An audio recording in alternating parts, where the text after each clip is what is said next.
Why am I hated for saying people must unite? For saying, let's come to, I'm not saying let's divide. I'm saying let's unite. Instead of being called a unifier, who seeks to unify humanity, not only in Africa, in the whole world.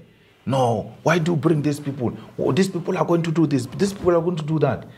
Why? Since when is a unifier the enemy of the people and the enemy of peace-loving South Africans, people who advocate for prosperity, for international solidarity with the downtrodden? Why do you now characterize me in the manner you're characterizing me? It is not my people who say the things that you are saying about me in relation to this question. It is those who enjoy out of the division of our people. They know that the unity of Africa is going to rescue the minerals they've been stealing in DRC and making Eastern DRC look like it's Rwanda, and those people don't deserve to be there. But if there is no border of Rwanda and DRC, who will say these ones are there? There's a conflict there which can only be resolved by collapse of borders, where people no longer see others as coming from the other side. That is unity. We're not collapsing borders for criminality. So when I said creative ways, I simply said, this is your home. No one can stop you. The same way these ones who are in government who are talking nonsense today, they found the creative way to enter these countries. They didn't go there with an aeroplane. They didn't go with a passport. They all found creative ways. And it goes for all of them. There's no single one of them who has been there outside and who can say, I've been outside because I was on a church trip to Mozambique. No. Including many others. I mean, Paul Mashatile, was not in exile, but he has been in and out of the country. He has been to the camps to get briefing from leadership, do this, come back. Castle Matale left the country through creative means, Deputy Minister of Police, through creative means. And then when he arrived in a camp of the PAC and he was looking for the ANC. He couldn't understand the language. And as he was speaking, those people were saying, but you sound more ANC than what we're doing. He said, yeah, but I was looking for the ANC. They sent him back to South Africa. He didn't go with a passport. So what are you talking about? But that didn't make him to go and settle there. It sounds like you're almost going to say the only one that didn't go to the camps was Cyril. The only one that didn't go. No, he went. Cyril went to the camp, but with an aeroplane and passport. Okay. Yes. It was after those things of release of Mandela. Remember Mandela, when he came out, he also visited some camps. And so Cyril went under those. He didn't go through the means. Creative means. The whites took him there. That was Julius Malema, the president of EFF, the Economic Freedom Fighters. So, as you can see in this short footage that we played for you, Julius Malema was trying to raise up this point once again, because we all know that this is one of his fights since he became a politician. He's a man who always called for the unity of Africans, and he have some reasons that really motivate him to always talk about the unity of Africans. At first, when he started this journey of calling the Africans to be united, many people, they never really believe in what he was saying, because they thought that it is something that which is impossible to happen, is something that will never gonna happen. But in our days today, this message seems to be welcomed by many Africans around the world, in diasporas and in Africa continent. Each and every African youth, they are considering this message and they're trying to spread it all over Africa continent so that this dream can become true some days.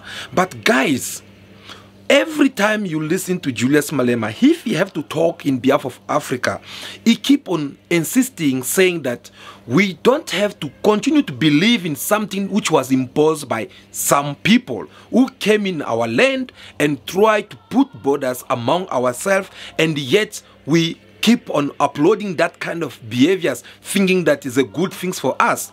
right. I have no time for borders. Why? I have no time for colonialism. How do you say to me, go and change French on the passport, and then come at the same time and say, leave the borders alone, but remove French.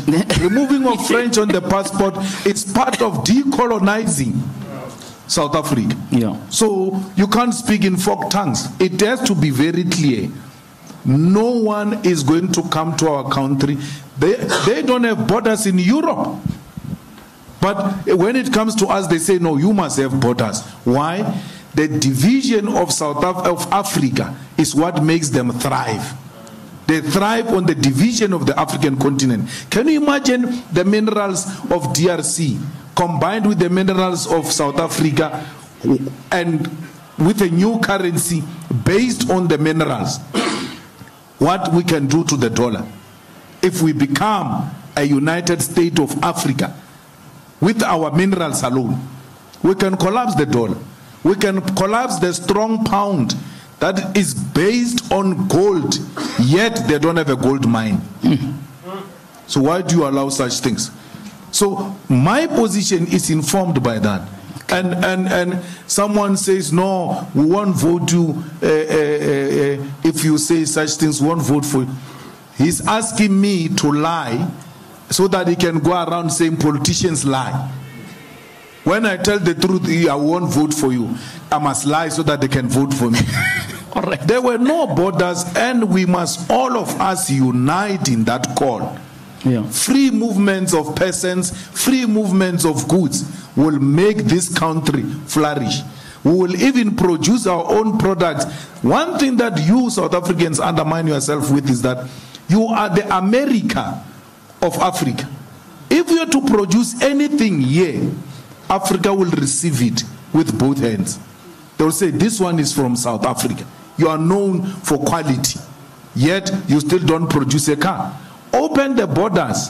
Let the goods move. Let people move. Then produce a car that is South African and sell it to the billions of people who are out there waiting for products from South Africa. All right. We don't produce anything, yet we've got market. Because it comes from your mouth, they want it to sound like it's illegal. Julius Malema, he keep on saying this because he have realized that the former colonials who came in Africa continent and put all these borders among Africans, they did it with a purpose. They did it with one mission. They wanted to divide Africans. They want to see Africans being separate in everything they are doing so that they'll have a easy access to control Africans. If you always watch us, you'll agree with me every time when I'm always telling you that the oppressors, the former colonials, they like it when Africans are separate. Because the separation of Africans, it is an easy way for them to succeed with their mission. It is an easy way for them to continue looting African resources. And once the Africans are more separate, it is easy for them to continue doing all these bad things that they've been doing over and over.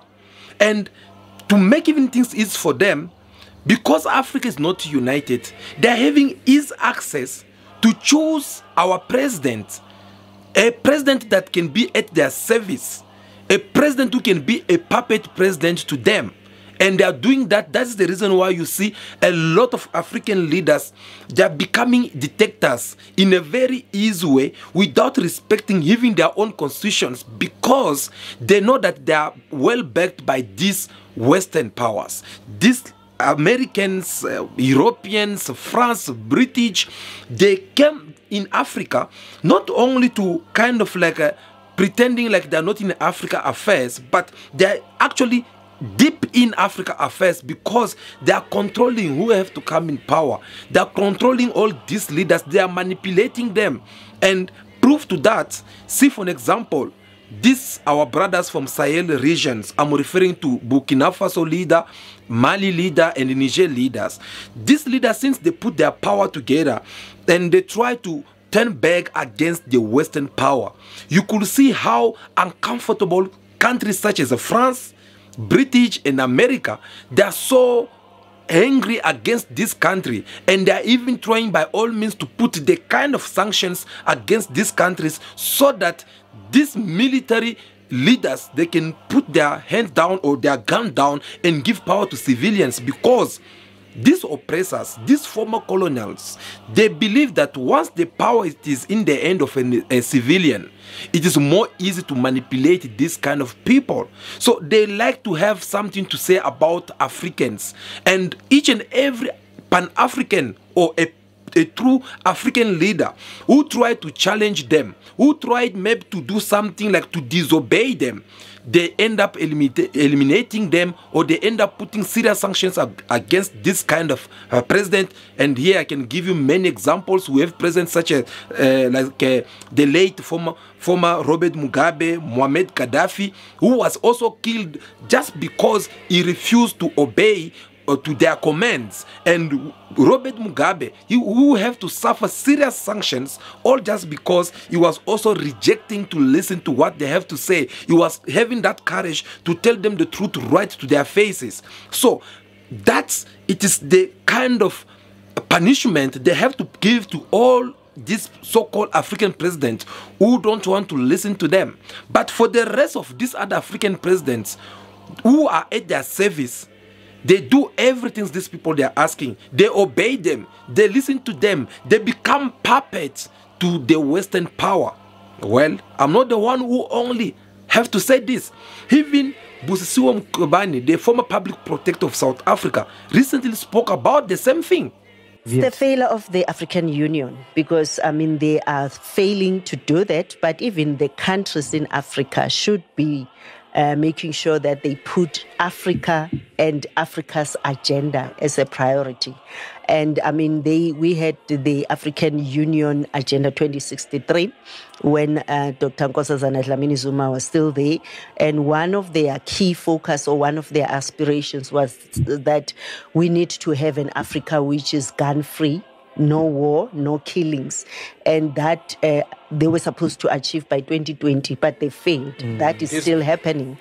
But I think the issue of Congo and other African countries which are rich in mineral resources, I think we know that the West is creating this instability so that they can continuously loot their mineral resources. So it's basically that. And you would find that we have a situation in Africa where we are still not yet putting Africa first and making sure that we make our resources to work for us.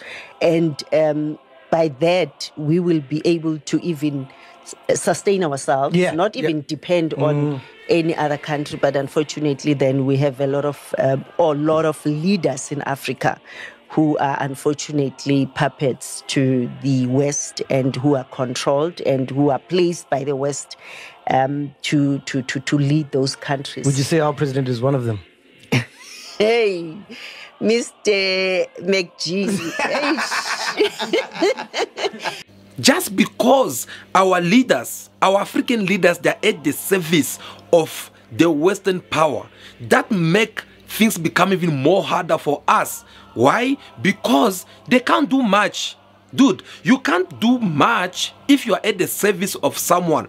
You can't do your willing if you are at the service, or if you have to report to someone somewhere, someone seated in the United States of America or France. You can't do all these things because your hands are tied, and you can't really offer or give a proper service to the people who had voted you. For the fact that these people, they have our leaders into their hands, that makes things more easy for them, because they don't want our leaders to be responding to what the people of their countries are asking them. For an example, this message that Julius Malema, or this campaign that we are seeing some of our true Pan-Africans such as Prof. Lumumba from Kenya, Julius Malema from South Africa, and so many Pan-Africans who are all over Africa continent, including President Traore from Burkina Faso, who are busy preaching for the unity of Africa. This message, you're not going to tell me that our leaders, your president, don't or have not heard about this kind of message. They do hear about this message, but they don't want to put it in actions. Whenever they go, they sit in Addis Ababa or Kenya, Nairobi, they don't want to apply these things because most of these African leaders, they're at the service of the Western. It is the Western who are busy controlling them, manipulating them, telling them what to do and what not to do. So if our leaders still at the service of the West power, tell me how again is it going to be possible for African to be united? Now, that is just a question I'm giving to you, because you will have to understand on what level we are stuck, because our leaders, they're supposed to be presenting what are our thoughts, what we thought, what we think, what we say, what we want to happen. That is what they're supposed to be applying. But just because they're under control, they have to report to someone who's above them. It becomes a serious challenge for them to do exactly what the people of Africa want for them to do, because they know they don't owe us they don't owe us anything. Instead, they owe it all to the people who had put them in power, to the people who had campaigned for them and make them look like they are good people who want to work for the best of their people. Guys, that already, it is a problem. But here's another thing. You know, Africa, we can't be united if we're still having conflict all over Africa continent. Conflict, where there is conflict. And here I'm talking about ethnic conflicts. We're talking about xenophobias, attacks. We're talking about a lot of kind of things like conflicts among Africans. It is something that will destroy Africa forever. It is something that will leave Africa at poverty.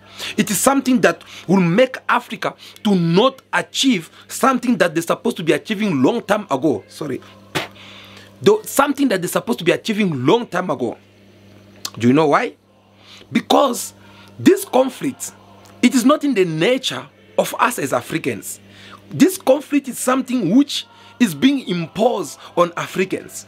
How can Africa be united when we still have conflict everywhere? You go in Nigeria, you find Boko Haram over there killing their own brothers. I'm talking about their fellow Africans. You go in South Sudan, you find they're having serious problem between two ethnics, Darfur and this other culture which I forgot the name.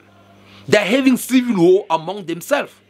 You go in DRC, we're having some terrorist rebellions who are over there and they're busy killing people, including their own neighboring so-called country of Rwanda, which is busy arming all these rebels in order for them to attack the government of Congo.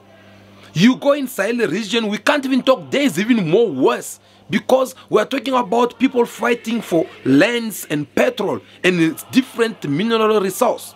All this conflict, it is not something that Africans choose to have among themselves, but it is the former colonial who pretend, as I always tell you, the former colonial, they pretend to leave Africa.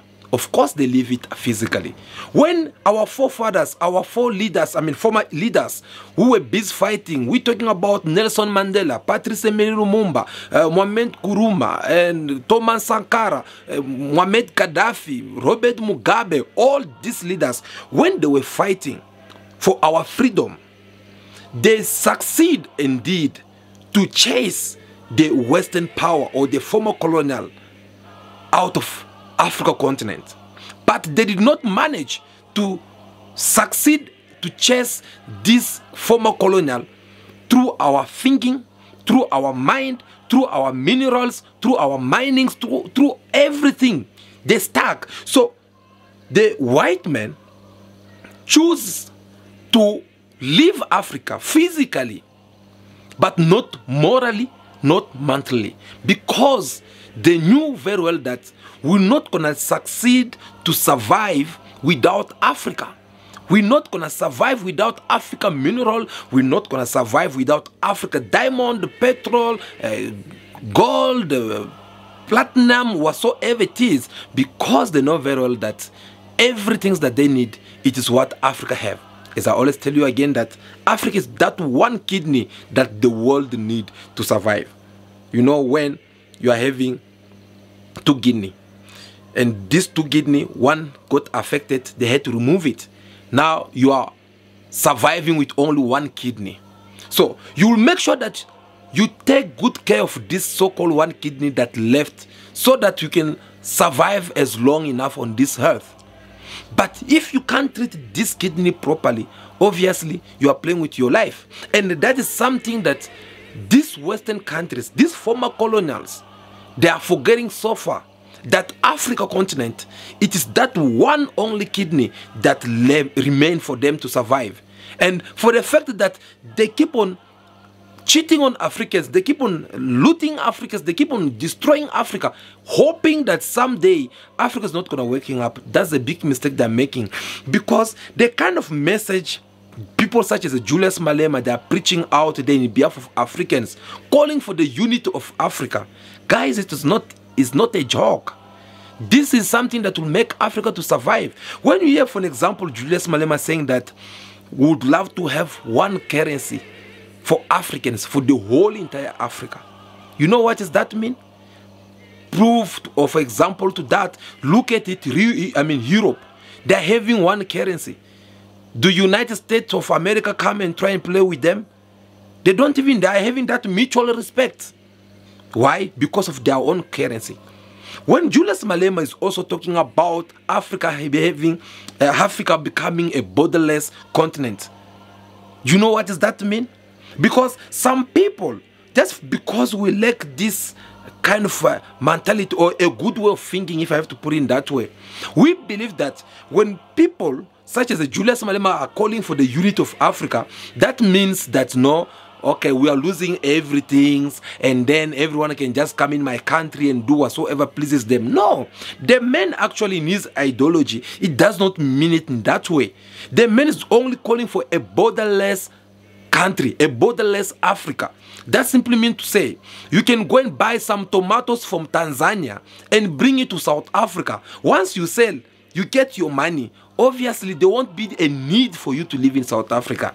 Yes, you go back to your country because you think that you're still gonna go and get more merchandise for you to come and sell it to South Africa. If you get some, let's say maybe some cafe from Burkina Faso, you can travel all the way to Kenya and sell it, and you don't need to be stressing too much, because it's all about Africa becoming borderless when it comes to trades. Because these things of having passport and visa, it is what is killing Africa right now. These are the things that are making Africans thinking that they are much better than others. Julius Malema even said it, reminding South Africans that we kind of like believe that we are the United States of Africa, we are the United States of America based in Africa, because we kind of isolating ourselves from our fellow Africans and thinking that no, we are better without them, forgetting that if today this rest of Africa continent block their road out and saying that, okay, since you guys are in the south of Africa, remain over there, no one should not cross to Zimbabwe, Mozambique or Botswana or so on and on, we are nothing. So the guy is trying to remind Africans the importance of having a borderless continent, because it will help us. And a white man have understand that that is the reason why they are trying everything by all means to make sure that Africans, they should not be united. They're trying every means by all means to make sure that Africans, they should not be at peace. That's the reason why you're seeing there's a conflict everywhere. The fact that there's too much conflict everywhere, Africa, we're not gonna go anywhere. Besides that, another thing also that is holding Africans from developing, it is these things of believing too much in church, believing too much in prayers.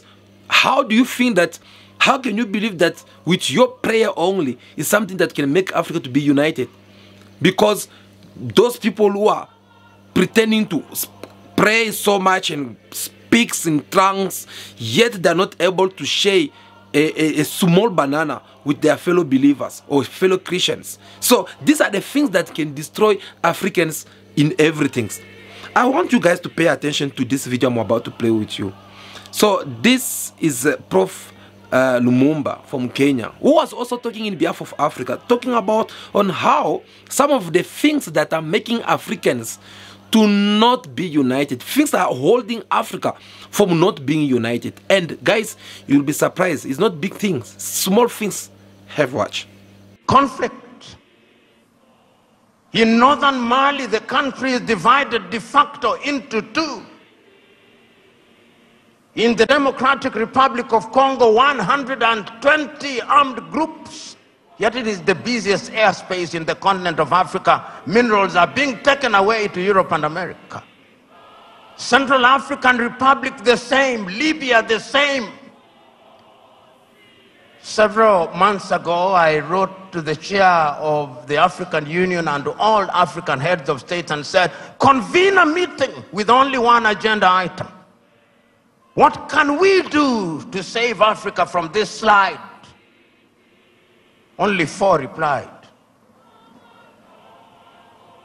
That is the state of the continent of Africa. We must deal with the basic things. We must solve conflict. We must change our governance. Because if we don't deal with the question of governance, we are going nowhere. Africa has become a continent where after every election there is conflict. Because the pursuit of power is the cutthroat competition where throats are actually cut. And when the SMO was here and he consulted the oracles, he discovered that we have a problem in that direction. And that the sooner we resolve that, the safer we will be. Africa can rise and Africa will rise. But it's not going to rise by prayer and fasting. We must pray and fast, but it will not happen. Because the last time I checked, even those of you are believers, when Abraham was taken from Ur of the Chaldeans and given Canaan, it was not on a silver platter. He had to fight the Canaanites. He had to fight the Philistines. That is the nature of divine instruction. Go ye and subdue the world by the sweat of thy brow.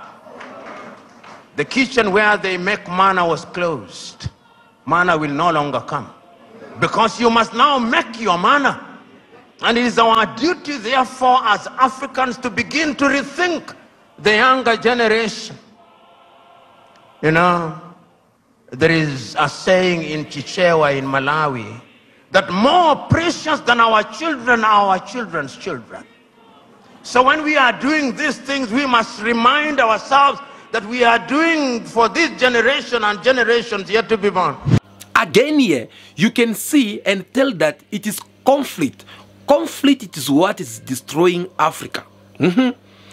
Conflict, it is something that the oppressors, they had think of, and they come up to a conclusion saying that if only we can manage to put conflict within Africans, whereby there is no peace reigning among the Africans, then it will be more easy. Proof to that, wherever there is a conflict, you will always hear such organizations as Europe, Union, America, NATO, France, British, Germany, Belgium. These are the countries who always jump in the front line saying that we are here to offer you a solution. We are here to make you guys sit on the table and dialogue. They are doing all that not for you guys to come with a better conclusion. No, they are doing all that because they know very well that once Africans go to a dialogue, they never come up with a proper agreement which can put them be at peace. You find them that they'll agree on something today and tomorrow they'll be doing something else. That is the reason why you are seeing there's a lot of armies, rebellion groups all over Africa continent, because you find that they'll be fighting a government as a rebellions.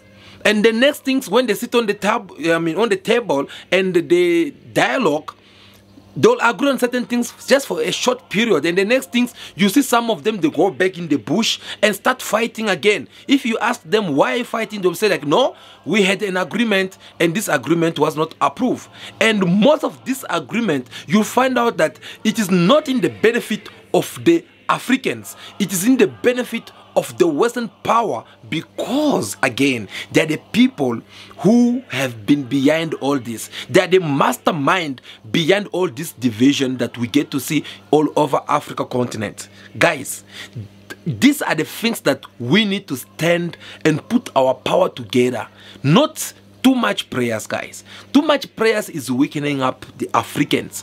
Yes, because when you sit and keep on believing in your talking language, or rabarabashiko, rabarabakayoko, you'll say all these things, but at the end of the day, there won't be any kind of good solution. Because, guys, the enemy who does not want to see Africa progressing, the enemy who does not want to see Africa doing good, who does not see the economy of Africa raising up, becoming also among number ones in the world, well, they know the secret to that. They know how to destroy Africans.